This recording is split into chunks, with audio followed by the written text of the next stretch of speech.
नमस्कार दोस्तों, स्वागत है आप सभी का इस वीडियो में। इसमें हम बात करेंगे उत्तराखंड में आए विमान हादसों की बाढ़ की। यहाँ विमान से मेरा तात्पर्य हेलीकॉप्टर से है, उन हेलीकॉप्टर से जो आसमान में उड़ते हुए ताबूत बन गए हैं, जो आए दिन हादसों का शिकार हो जाते हैं। कभी हेलीपैड से स्लिप कर जाते हैं, कभी रोड पर गिर जाते हैं, कभी हेलीकॉप्टर की ट्रेल टूट जाती है, दो टुकड़ों में बंट जाता है और उसमें सवार तीर्थयात्री मारे जाते हैं। 15 जून यानी आज की तारीख, केदारनाथ से गुप्तकाशी की तरफ एक हेलीकॉप्टर जा रहा था। ये आर्यन एविएशन का हेलीकॉप्टर था और गौरीकुंड के जंगलों में क्रैश कर गया। हेलीकॉप्टर में 7 लोग सवार थे, पायलट समेत सबके सब मारे गए। और यह कोई पहला हादसा नहीं है, पिछले 1 महीने में तीसरा हादसा है। और अगर मैं इसको 45 दिन तक बढ़ा दूं तो पिछले 45 दिनों में ये चौथा विमान हादसा है। पहला हादसा 8 मई 2025 को हुआ उत्तरकाशी में, इसमें 6 लोग मारे गए। दूसरा हादसा 17 मई 2025 को केदारनाथ हेलीपैड के पास हुआ। जैसे टेक ऑफ किया हेलीकॉप्टर, तुरंत हेलीपैड के बगल में ही स्लिप कर गिर गया और हेलीकॉप्टर की ट्रेल टूट गई, 2 टुकड़ों में बट गया था। 7 जून 2025 पिछले हफ्ते फिर एक हादसा होता है और इस बार यह हेलीकॉप्टर एक भड़ासू नाम की जगह है केदारनाथ के पास ही, वहां पर रोड पर जाकर गिर जाता है। और अब 15 जून 2025 यानी कि आज की डेट, गौरीकुंड के जंगलों में हेलीकॉप्टर क्रैश कर जाता है, 7 लोग मारे जाते हैं। इन हादसों के लिए कौन जिम्मेदार है? तो हमेशा की तरह मेरा उत्तर है कि भारत में कोई जिम्मेदारी नहीं होती किसी की, और कम से कम चुने हुए प्रतिनिधियों की तो कोई जिम्मेदारी नहीं बनती। ये सब लोग पल्ला झाड़ने में माहिर हैं, लेकिन फिर भी कुछ पॉइंट्स लिख के मैं लाया हूं और ये मैं आपसे शेयर करना चाहता हूं। फिर आप खुद तय कर लीजिए कि जब इस तरह के हादसे हों, इसके लिए किसकी कॉलर पकड़ी जानी चाहिए। उत्तराखंड में 2014 से हेली सेवाओं की शुरुआत हुई। पहले भी चलती रही होंगी, लेकिन व्यापक स्तर पर संगठित तरीके से 2014 में जब मोदी जी सत्ता में आए, तब वहां पर हेली सर्विस की शुरुआत की गई और इन हेली सेवाओं को मैनेज करने की जिम्मेदारी सौंपी गई उत्तराखंड नागरिक उड्डयन विकास प्राधिकरण को। इस अथॉरिटी की जिम्मेदारी यह थी, जो भी हेलीकॉप्टर टेक ऑफ कर रहे हैं, लैंड कर रहे हैं, कहां जा रहे हैं, कैसे जा रहे हैं, इन सब चीजों को मैनेज। और इसका काम यह भी है कि यह डीजीसीए से कोऑर्डिनेट करे, उनके दिशा निर्देशों का पालन करे। जब इस तरह के हेलीकॉप्टर हादसे उत्तराखंड में खास तौर पर 4 धाम में होते हैं, तो जिम्मेदारी किसकी बनती है?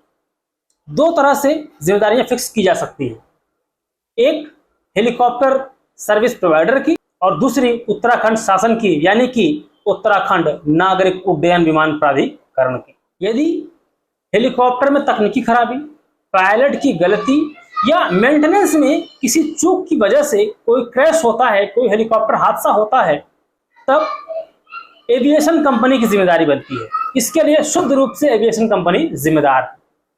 यदि ऑब्जर्वेशन में कमी, निगरानी में कमी, सुरक्षा मानकों के अनुपालन में लापरवाही, खराब हेलीपैड आदि की वजह से कोई हेलीकॉप्टर क्रैश करता है, तो शुद्ध रूप से जिम्मेदारी उस अथॉरिटी की है, यानी कि राज्य की सरकार की है, उत्तराखंड नागरिक उड्डयन विमान विकास प्राधिकरण की। क्या आप जानते हैं कि 4 धाम में कोई एटीसी नहीं है, कोई एयर ट्रैफिक कंट्रोलर नहीं है? और यदि आपके मन में यह प्रश्न आ रहा है कि बिना एटीसी के हेलीकॉप्टर कैसे उड़ सकता है, तो इसका उत्तर समझ लीजिए। 2 तरह के एयर स्पेस हैं, एक कंट्रोल्ड एयर स्पेस और एक अनकंट्रोल्ड एयर स्पेस।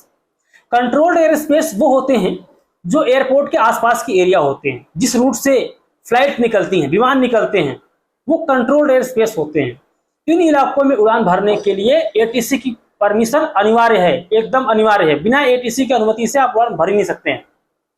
और उत्तराखंड का जो 4 धाम वाला इलाका है, वो अनकंट्रोल्ड एयर स्पेस है, इसलिए वहां उड़ने के लिए बिना एटीसी के भी आप उड़ान भर सकते हैं। और यदि एटीसी नहीं है, जब हेलीकॉप्टर उड़ान भरते हैं तो फिर ये अपने गंतव्य तक कैसे पहुंचते हैं? इसका उत्तर यह है कि ये सारा जो नेविगेशन का सिस्टम है, ये खुद हेलीकॉप्टर का जो पायलट होता है वो मैनेज करता है। सब उसके जो डैशबोर्ड उसका लगा होता है, उसी के अनुसार वो चलता है। और नीचे जो कंट्रोल रूम है, जो अथॉरिटी बताई मैंने अभी आपको, इसके संपर्क में रहते हैं। जब संपर्क उनसे टूट जाता है, तब वो लोग हाय तबाह मचा देते हैं। यह पूरी बात है। इस घटना के लिए कौन जिम्मेदार है, अब आप खुद तय करिए। मैंने 3-4 बातें आपसे कह दी हैं। उत्तराखंड में इस तरह के हादसे लगातार बढ़े हैं। पिछले 45 दिनों के अंदर 4 बड़े हादसे हो गए हैं और कोई जिम्मेदारी इसकी लेने को तैयार नहीं है। और ये जो हेलीकॉप्टर जो हादसे का शिकार हो रहे हैं, ये सब सिंगल इंजन के हेलीकॉप्टर हैं। मेरा तो ऐसा मानना है कि जो विदेशी कंपनियां जिस हेलीकॉप्टर को रिजेक्ट कर दे रही हैं, उसे हम अपना ले रहे हैं। उसे हमारे यहाँ के जो हेली सर्विस प्रोवाइडर्स हैं जाके खरीद लेते हैं और फिर यहाँ लाके जान से खिलवाड़ कर रहे हैं। मैंने भी कांग्रेस के नेता हैं सूर्यकांत धस्माना साहब, उनका बयान सुना। वो साफ साफ कह रहे हैं और यही बात कह रहे हैं, इन हेलीकॉप्टर्स का मेंटेनेंस होता भी है, कोई जांच पड़ताल करता भी है, तो ये कौन जांच पड़ताल करेगा? ये जिम्मेदारी है उत्तराखंड नागरिक उड्डयन विकास प्राधिकरण की, तो आपने क्यों नहीं की? और ये सिंगल इंजन के हेलीकॉप्टर तो दुर्गम इलाकों में चल कैसे रहे थे? बड़े धूमधाम से चल रहे थे और नागरिक मारे भी जा रहे हैं और आप लोग घंटा फर्क नहीं पड़ता है। ये रोकना पड़ेगा, ये उचित नहीं है। हाँ, और अब जब 10 से अधिक नागरिक 45 दिनों के अंदर मर गए, तब खबर ये आई है उत्तराखंड के मुख्यमंत्री माननीय पुष्कर सिंह धामी जी ने आदेश दिया है कि हेली सेवाओं को तत्काल प्रभाव से रोक दिया जाए। अब वहां पे कोई हेलीकॉप्टर सेवा नहीं चलेगी अगले आदेश तक।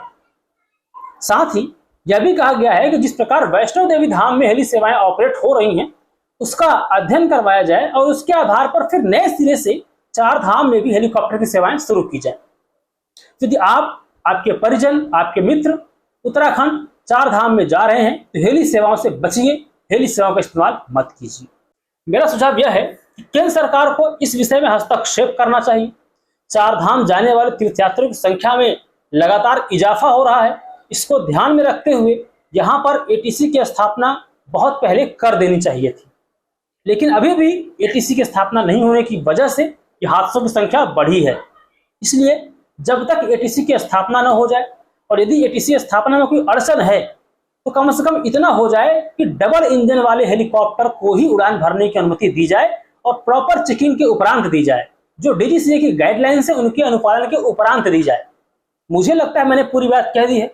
आप इस तरह की वीडियोस पर क्या टिप्पणी करते हैं, इसका मुझे इंतजार रहता है। अगर वीडियो अच्छा लगे तो शेयर कर दीजिए, लाइक करना चाहें तो लाइक कर दीजिए। नमस्कार।